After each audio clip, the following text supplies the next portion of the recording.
अस्सलामु अलैकुम वरहमतुल्लाहि वबरकातुह।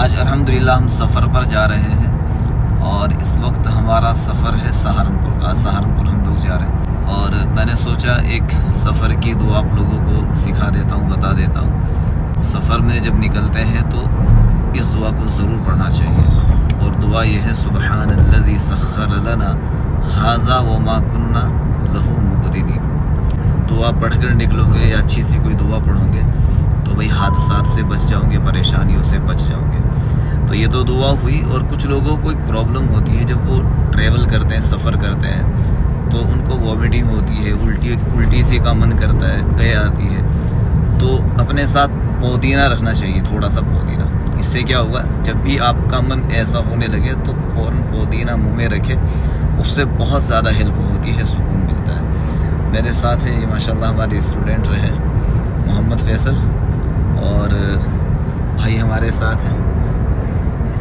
तो हम लोग आज अल्हम्दुलिल्लाह सफ़र पर निकले हैं। आप लोगों से बस दुआओं की दरख्वास्त है, अल्लाह खैरियत से हमारा सफ़र पूरा कराए।